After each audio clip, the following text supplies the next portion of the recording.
नमस्कार मंडळी. आज मी तुम्हाला थोडक्यात माहिती देणार आहे की स्वामी सेवा नित्यसेवा ज्यांना रोज काही जॉबमुळे काही कुणाला जमत नसेल करायला, तर त्यांनी फक्त रोजचे 5 मिनिट त्यांच्यासाठी वेळ असतो सकाळ किंवा संध्याकाळी. आणि ह्यांनी लेडीजनी मासिक पाळीमध्ये सुद्धा हा जप लिहायला चालतो. तर कोणता जप करायचा आणि कधी करायचा, कधी सुरुवात करायची त्याबद्दल थोडक्यात माहिती देते. तर चला, तर आपण सुरुवात करूया. आज मी जे सेवा स्वामींची करतायत, पण काही कामानिमित्त त्यांना करायला जमत नाही, जे दिवसभर बाहेर असतात, ते फक्त वेळेत वेळ काढून 5 मिनिटे आपल्यासाठी, देवासाठी, स्वामी समर्थांसाठी 5 मिनिटं द्या. तर त्या व्यक्तीने रोज फक्त हा जप लिहायचा आहे. तर हा श्री स्वामी समर्थ एका पेजवर 3 किंवा 4, तुमची हँडरायटिंग कशी त्या पद्धतीने लिहायचं तुम्ही. आणि हे बुक आहे ना, केंद्रामध्ये भेटती. हे बघा, असे बुक संस्कार वही आहे का विचारायचं, की जे कोणी लेडीज केंद्रात जेंट्स जात असतील ते. आणि ते बुक त्यांच्याकडे असेल तर तुम्ही घ्या लगेच आणि स्टार्ट करा. येत्या 4 फेब्रुवारीमध्ये आपली दत्त जयंती येते लवकरच. तर त्या दत्त जयंतीपर्यंत आपल्याला ही वही कंप्लीट करून द्यायची. त्यासाठी एका व्यक्तीला हे पूर्ण वही होणार नाही आहे लिहून जप. तर त्यासाठी आपल्या कुटुंबात जितक्या व्यक्ती आहेत तेवढा सगळ्यांना तुम्ही हा जप करायला, लिहायला सांगा. रोजचे 5 ते 10 मिनटं लिहायला सांगा मुलांना, पतीला, ज्या लेडीजने वही घेतली तिने स्वतः. आणि पाळीमध्ये, पिरियडमध्ये सुद्धा लिहिलं तरी चालतो.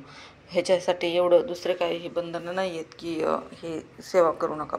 जप लिहायला चालतो आपल्याला लेडीजसाठी. आणि हे बुक आहे ना, जर नाही कोणाला भेटले केंद्रामध्ये, तर तुम्ही साधं 100 पेजेसची नोटबुक दुकानामधून घेऊन या आणि त्याच्यामध्ये चालू करा. म्हणजे आता जर चालू केलं, तुम्ही सुरुवात केली, तर तुमची होऊन जाईल दत्त जयंतीपर्यंत. आणि मग केंद्र जवळ कुठे असेल तिथं तुम्ही केंद्रात ते बुक द्या की मी हा जप केला आहे. आणि ते आपली जास्तीत जास्त संख्या होणं गरजेचे आहे. दत्त जयंतीपर्यंत आपली सेवा भरपूर होते, कारण आपल्या रोज देवासमोर बसून सेवा आपल्या होत नाहीत, काय वाचन होत नाही. त्यासाठी जप लिहिणेसुद्धा ही खूप मोठी सेवा आहे. जप लिहायला सर्वांना लावा आणि लाल पेनचा शक्यतो वापर करा. लाल पेन हा खूप कुठल्या म्हणजे काही आपण जे करायचं असेल आपलं चांगलं कार्य, तर लाल पेननीच सुरुवात करायची, असं केंद्रात मी ताईंनी सांगताना ऐकलेले. त्याच्यामुळे ज्या आपल्याला वहीमध्ये काय गोष्टी लिहायच्या असतील ह्याच्या बाबतीत, धार्मिक या कोणत्या गोष्टी, तर लाल पेनचा वापर, लाल पेनने लिहित जा. जप वगैरे काय कुठला करायचा असेल तर कुठल्याही मंत्र म्हणजे किंवा काही असं तुम्ही यूट्यूबला पण बघताय, बरेचसे लेडीज जे सांगतायत हे उपाय करत, त्या उपायासाठी सुद्धा पेनचा वापर केला असं लाल पेनचाच वापर सांगतात. तसंच केंद्रामध्ये सुद्धा आपल्याला लाल पेनचाच वापर सांगितलं जप लिहिण्यासाठी. आणि शुभ आहे, लाल पेन जे आहे ते शुभ आहे, त्याच्यामुळे सांगितलं आहे त्यांनी. साध्या बुकमध्ये लिहा आणि जप चालू करा. आणि जर केंद्र नसेल, तुम्ही केंद्रात जात नसताल, तर ती वही ना तसंच ठेवा पूर्ण झाल्यानंतर तुमच्याजवळ, तुमच्या मंदिरात. आणि त्याच्यानंतर दुसरी नोटबुक घ्या आणि दुसऱ्या नोटबुकमध्ये लिहायला चालू करा. तोपर्यंत तुम्हाला आजूबाजूला बऱ्याच जणांना विचारून बघा की कुठे केंद्र भरपूर ठिकाणी आहेत. प्रत्येक ठिकाणी केंद्र आहे. आकोर्डीमध्ये केंद्र आहे, तळेगावमध्ये केंद्र आहे, सोमाटणे फाट्यावर केंद्र आहे.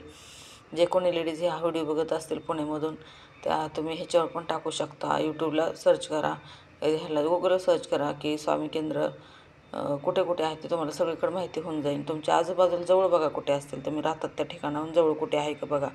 आणि नसाल तर तुम्ही स्वामी समर्थांच्या मंदिरात जाऊन सुद्धा ती बुक ठेवू शकता. त्यांच्या मंदिरात जाऊन देऊ शकता. स्वामी समर्थांच्या गुरुवारी जा, ज्यावेळेस आरती असेल त्यावेळेस, आणि सांगायचं होतं की हे जप केलं आहे, मला हे बुक महाराजांच्या जवळ अर्पण, म्हणजे त्यांच्याजवळ ठेवायचे म्हणून. आणि शक्यतो हे, चला आता आज मी तुम्हाला ह्याबद्दल हीच सांगणार होती सेवा ते. आणि त्याच्यानंतर मग मी अजून एक सेवा आहे, त्याबद्दल नंतर बोलूया आपण थोड्या वेळाने. चला, बाय.